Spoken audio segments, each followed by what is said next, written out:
જય માતાજી મિત્રો, હર હર મહાદેવ. સ્વાગત છે તમારું તમારી યુટ્યુબ ચેનલ આજના સત્સંગમાં.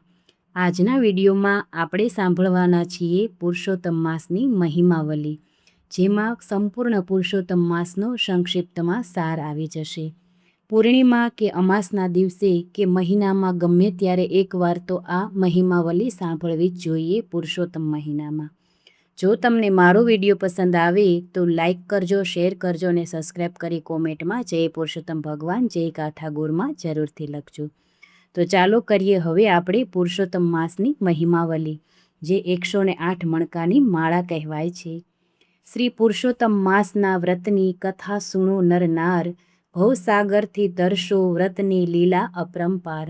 રત્નોમાં ચિંતામણી, નદીઓમાં ગંગા માત, વ્રતોમાં પુરુષોત્તમ માસ, તમે પ્રેમે સાંભળો વાત. નેમિષારણ્યમાં યજ્ઞ કરવા ઋષિમુનિઓ આવ્યા, મોટા મોટા તપસ્વીઓ શિષ્યો સાથે લાવ્યા.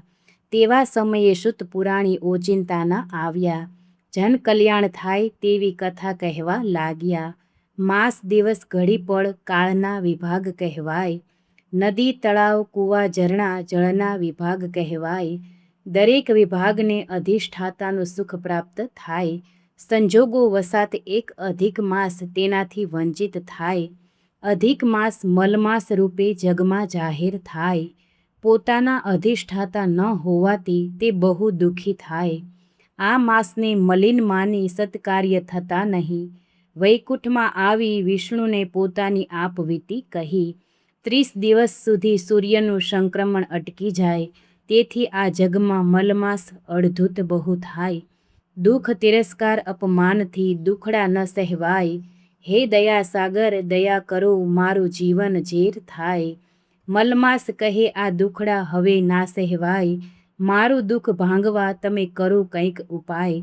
વિષ્ણુ કહે મલમાસને દુઃખમાં ધીરજ રાખો, દુખડા દૂર થશે તમારા હૈયે હિંમત રાખો. મલમાસને બચાવવા સૂઝ્યો એક ઉપાય, ગૌલોકમાં જાય તો કરુણા કૃષ્ણની થાય. ગૌલોકની જમણી બાજુ આવ્યું વૈકુંઠ ધામ, ડાબી બાજુએ શિવલોક છે અતિ સુંદર ઠામ. ગૌલોકની વચ્ચોવચ છે શ્રી કૃષ્ણનું મંદિર, મણિરત્નના તેજમાં તેમના ચમકે ચીર. સદા ભોળા ભક્ત સમક્ષ કૃષ્ણ પ્રગટ થનારા, ગોકુળ ગામે ગોવાળોનું વેશ ધારણ કરનારા. શ્રી કૃષ્ણે દેવકીજીને કંસના ભયથી મુક્ત કરી, દુશાસનના હાથમાંથી દ્રૌપદીને બચાવી હતી. કુબજાને તારનાર, ગજેન્દ્રને મોક્ષ આપનાર, યમુનાના વિષજળમાં કાળી નાગને મારનાર. આ જગમાં શ્રી કૃષ્ણે કર્યા કંઈક ઉપકાર, એ પુરુષોત્તમ ભગવાનનો જગમાં જય જયકાર. શ્રી કૃષ્ણ પાસે જઈ વિષ્ણુએ આપ્યો અહેવાલ, બિચારા આ મલમાસના બુરા હાલ હવાલ. શ્રી કૃષ્ણના પ્રભાવથી સ્પષ્ટ થયો અર્થ, ચિંતા ચિતા સમી ચિંતા ન કરવી વ્યર્થ. હે પરમ કૃપાળુ મેં મારું દુઃખ જાહેર કર્યું, મારો અધિષ્ઠાતા સ્થાપો મેં તમારું શરણું લીધું. શ્રી કૃષ્ણના દર્શન થકી ધન્ય થયો મલમાસ, વરદાન પામ્યો પ્રેમથી પૂરી થઈ સૌ આસ. આશીષ આપ્યા શ્રી કૃષ્ણે તું પુરુષોત્તમ માસ કહેવાશે, તારા નામનો મહિમા લોકો પ્રેમથી ગાશે. બધા માસમાં અધિક માસ પુરુષોત્તમ કહેવાય, આ માસમાં વ્રત ઉપવાસ ભક્તિ ભાવથી થાય. 30 દિવસના વ્રતની શુભ શરૂઆત કરો, એકટાણું કે ઉપવાસ તમે પ્રેમથી કરો. આ વ્રતમાં વહેલા ઉઠી પાઠ પૂજા કરો જાતે, કંકુ ચોખા ફૂલથી અર્ચન કરો માથે. 5 જાતના ધાન લાવી ભૂમિ મંડળ રચો, તાંબાના 4 કળશ સ્થાપી પ્રેમથી પૂજન કરો. વાસુદેવ બળભદ્ર, ત્રીજા દેવ પ્રદ્યુમન, ચોથા અભિરુદ્રનું આહ્વાહન કરી કરો પ્રેમે સ્થાપન. પાટલા પર છબી પધરાવી કરો ઘીનો દીવો, નિર્મળ નીરથી સ્નાન કરીને ચરણામૃત પીવો. કપાળમાં ગોપીચંદનનું ઉર્ધ્વપૂડ તિલક કરો, ઉર્ધ્વપુંડની બરોબર વચ્ચે એક ટપકું કરો. ઉર્ધ્વપુંડમાં શ્રી વિષ્ણુને લક્ષ્મીજીનો વાસ, ત્રિપુંડમાં શિવ શંકર પાર્વતીજીનો વાસ. પ્રાણાયામ કરી શ્રી કૃષ્ણને નમસ્કાર કરો, માં ગાયત્રીનું ધ્યાન ધરીને પ્રેમે મંત્ર પાઠ કરો. અખંડ દીપ પ્રગટાવીને ભોળા ભાવે પૂજન કરો. નૈવેદ્ય ધરાવો ભાવથી ચરણામૃતનું પાન કરો. આરતી ઉતારો શ્રી કૃષ્ણની પ્રેમે નમસ્કાર કરો. વાસુદેવાય નમઃ બીજ મંત્રનો જાપ કરો. પ્રાર્થના કરો પ્રેમથી મારી ભૂલને માફ કરો. મારી પૂજા સ્વીકારી મારા વ્રતનો સ્વીકાર કરો. વ્રતના છેલ્લા દિવસે આખી રાત જાગરણ કરો.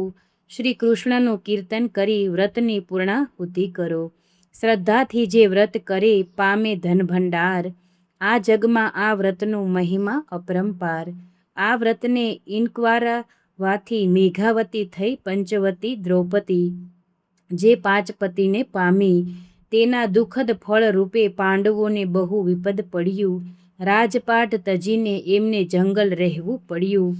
દુઃખમાંથી મુક્ત થવા તેમને આ વ્રત કરવું પડ્યું. હઠ કરી મેળવવાથી સારું પરિણામ આવે નહીં.